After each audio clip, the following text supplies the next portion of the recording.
Hello Year 4, I hope you're all okay. Today in English we're going to be turning our anecdotes that you wrote yesterday into a narrative poem. So by the end of this session you will fully understand what an anecdote is. You'll be able to rewrite your anecdote as a narrative poem and you'll be able to include features of a narrative poem in your poem.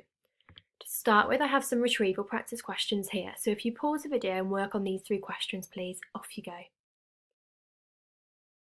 Okay, so question number 1. Give an antonym, so opposite word, for the word brusquely.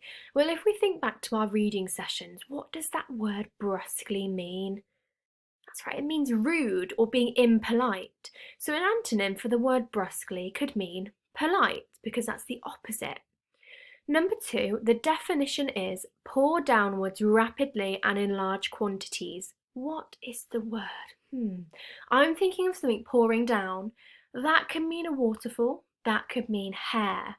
Well, the word is cascade. So that's another a word that we learnt in our reading session. Cascade meaning something pouring down rapidly. So it could be the cascade of hair because it's pouring down. There's a lot of it. Finally, add an adjective and an adverb to make this sentence better. So first of all, we need to find a noun that we could describe using an adjective too. So here I'm scanning my sentence and I can see, here's a noun here, dog. Let me think of an adjective to describe a dog. What could a dog look like? Then I'm thinking, where could I use an adverb in my sentence? Oh, hang on. So the adverb modifies the verb. Where is my verb? Where is my doing word? Running. And catch too, so you could have put an adverb in front of any of them, but I chose to use running. So I chose to use the adverb frantically. So that means where someone is quite panicked, they don't really know what to do or where to look. So she was frantically running to catch the uncontrollable dog. Now I thought the adjective uncontrollable would fit the way that I'm describing this dog, because if someone is trying to catch a dog, they've clearly lost control of them, so that fit quite well. Today we are going to be rereading my anecdote that I shared with you yesterday. Do you remember what an anecdote is? That's right, it's a short story, and yesterday your task was to create your own anecdote based on a true story. So I gave you lots of different have you ever questions, and I tried to help you scaffold your story around one of those subjects. Now, hopefully you've all got an anecdote. If you haven't got an anecdote in front of you, then you're going to have to pause the video now and make sure that you write one down, because otherwise you won't be able to participate in the lesson today because we need to use our anecdote, okay? So you might need to go back to yesterday's lesson if you don't. Okay, so hopefully now we're all watching because we are ready to start turning our anecdote into a poem. And I'm really, really excited because I know how fantastic they're going to be. Let's take a moment to reread my anecdote, and then we're going to compare it to a narrative poem by Michael Rosen. And then we're going to think, what are the differences and what are the similarities? So if you just pause the video, I'm going to try and move myself out the way, but it doesn't look like I'm going to be able to. I have nowhere to move myself at the moment, so I will just pause the video and then read up until what you can see, then I'll move my face and then you can read the final 2 lines, okay? So pause the video here and read my anecdote again, please. Off you go. Okay, and if you need to read the final 2 lines, I've just moved myself for you there. Okay, perfect. So let's now have a go at reading one of Michael Rosen's poems. This is only about a quarter of the whole poem because his narrative poem was really, really long. So I want you to read this poem. You should have already looked at it and you should have already annotated it in our first English lesson this week on Monday. So you will be really familiar with it. I'm going to give you a moment to pause the video and think, what features can you see that I haven't included in my anecdote? Pause the video and have a think. Off you go. Okay, so I have reminded myself of all the features of a narrative poem here. I have then really, really quickly had a bit of a highlight to see what I have spotted that the narrative poem has included and I haven't included in my anecdote. So first of all, I've got here, it was summertime and it was hot. There's a nice rhythm going on there with these syllables, the pattern that this poet has chosen. You've also got here some dialogue. Yeah, good idea. Yeah, good idea.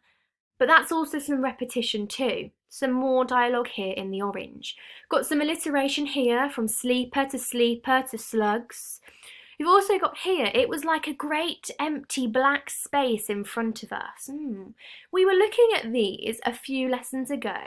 Do you remember what they were called? That's right, they were expanded noun phrases with a prepositional phrase. The great empty black space, that expanded noun phrase, using that prepositional phrase in front of us. Well done. We've got here Paul said, and I said, and he said, and I said, that repetition of language again. So straight away we can already see that my anecdote is a lot different to this poem. But that's exactly the point I was trying to make here for, because today we are going to change our anecdote to make it into a narrative poem. And we need to think, what's the first thing I need to do to make my anecdote look more like a poem? So my anecdote is here on the left-hand side. Now, to make it look more like a poem, first of all, I have to actually change it around the structure and make it with stanzas, verses, shorter lines. And that is exactly what I have done here. So I have highlighted the first part of my anecdote and I've stopped just before my inverted comma here. I'm going to be absolutely exhausted. Now there's a reason I stopped before my dialogue, and I would like, when you're rewriting your anecdote as a poem, for you to stop just before your dialogue too, because I'm going to show you how we can do this. But I've just chosen to use my highlighted yellow bits and rewrite this as a narrative poem. Thinking about my structure, thinking about my stanzas, I've got here, when I was travelling around Indonesia, my first line there. Me and my friend and I decided to hike Mount Batur, an active volcano located in Bali, Indonesia. So these short lines here add that suspense, thinking, oh, what's going to happen next in the poem, making it look more like a poem. This sounded exciting at the time, but then I realised we had to wake up at 1:30 in the morning to hike up this volcano so that we could get there in time to watch the sunrise at the summit. Now, I haven't changed a single thing I haven't changed any of my words. All I did was I retyped all of this in yellow, and then I started adding spaces and putting certain bits into a new line. I've also separated it into different verses because they're longer than a stanza. Remember, stanzas are 4 lines or less. So we've got our verses here, and I've separated them when I go on to the next topic. So first of all here, I'm introducing where we are, who I'm with. Then I'm introducing the problem, and I've separated both of those bits by adding a new verse. So what I would like you to do with your poem, can you just spend 5 or 6 minutes now, pause the video and think about your structure. What I would like you to do is turn the first part of your poem into a narrative poem, thinking about structure. Think about your stanza sizes, think about your line lengths, think about what your reader is going to like reading about your poem. If it's shorter lines, is that going to be better, or is it longer lines? Okay, pause the video now and work on that, please. Okay, so I said that we want to wait and do the dialogue bit together. So none of you should have wrote about dialogue yet, but don't worry if you have.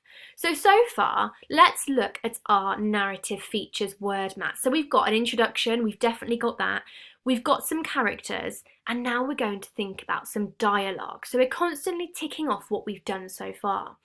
So I've highlighted most of my dialogue, if not all of my dialogue here, because I was quite lucky, and the way that I wrote my anecdote, I just used all of my dialogue right in the middle of my anecdote. If you have dialogue dotted around, don't worry. If you don't have dialogue at all, now is your chance to add some in, okay? So here I've started to add my dialogue. So I've got, I moaned. I'm going to be absolutely exhausted, she replied. So will I, but the view will be breathtaking. So instead of copying directly, I'm going to be absolutely exhausted, I moaned to my friend. I've put my reported clause, I moaned, right before I even say anything, and I've taken out this "to my friend" because they know who we're talking to in the poem because we've already introduced our friend. And then on a separate line, I've inserted my direct speech. And then I've inserted the second reported clause of "she replied," which is when I've then put my second lot of direct speech on the next line too. And then I had a bit of a break from my direct speech. So I wrote, "So we wrapped up warm from head to toe and began to take a leisurely hike up the volcano." And that all comes from this second part of this paragraph here. So it's nothing that I've changed so far, okay? And then I continued then to keep separating my lines into smaller lines for effect and to make the poem have that regular rhythm and those regular stanzas. And then I had a final sentence here. "She screamed, 'Ah, I have broken my ankle.'" Now, instead of splitting it into two pieces of speech like here, "Ah," she screamed, "I have broken my ankle," I pushed it all back together because I thought that sounded better in my poem. So you can change things, you can put things together or split them apart to make it sound better, but make sure that you have got your dialogue in there and that it's actually broken up into the form of a poem. So now it's your turn. Can you continue writing your poem now using your dialogue? Pause the video here and have a go, please. Okay, we have almost finished rewriting our anecdote as a poem, but only in the form of a poem. So here what I have done, I have just taken the last bit of my poem and turned this into a form of a narrative poem. I've got here my regular stanzas. I've got 3 lines, 4 lines, 4 lines, okay?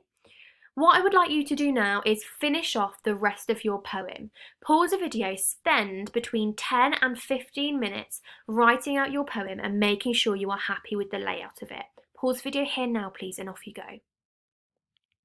Okay, so by now you should have done these 3 things. You should have rewritten your anecdote in the form of a narrative poem, thinking carefully about your stanzas and length of each line. Now that's really, really important. You should have also included dialogue because then we can tick off these 4 things: the introduction, the characters, the plot, and the dialogue.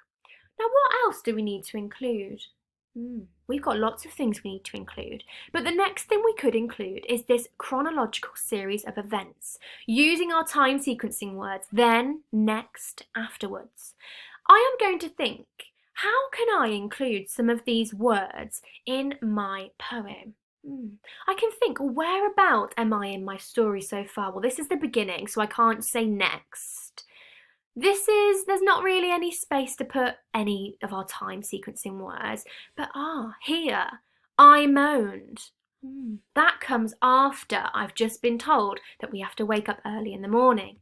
So what I could do is I could put then I moaned. So I've used my first time sequencing word here. And if I look back to my previous poem, unedited, I can see that I've always had my time sequencing word since in here, but I didn't have to add it, I've just highlighted it. So sometimes it will already be in there and you won't even notice, okay? I've then thought, where can I add my next time sequencing word? Because I don't want it in every single stanza or every single verse. So I think I'm going to skip this one and I'm going to skip this one. There's not really any place for it here, but minutes later. It could be hours later, you could say the next morning if you're talking about timing in the next morning. Now, minutes later for me was already there, but that could be a perfect opportunity for you to include a time sequencing word there because you're saying, now she's broken her ankle, but now, minutes later, she plodded on. And I see that here I've come to the end of my narrative poem, so I'm now including that final time sequencing word, finally. Finally, it took 2 hours to climb, but when we got to the top, the view was breathtaking. We even met a little friend at the top. Now it's your turn to add some time sequencing words, but I've put in here not too many, because if you include too many, then it's going to overload your narrative poem with time sequencing words. I've only included 3 or 4 here, so that's what I would like you to do. Can you pause the video and have a go, please? Okay, fantastic. What I am going to ask you to do today, because we've been stopping and starting for a lot of the lesson today, so I'm going to write in your resource notes what your task is for today. So make sure that you check those, okay? Other than that, thank you so much for listening. Have a lovely rest of your day. See you in our next lesson, Year 4.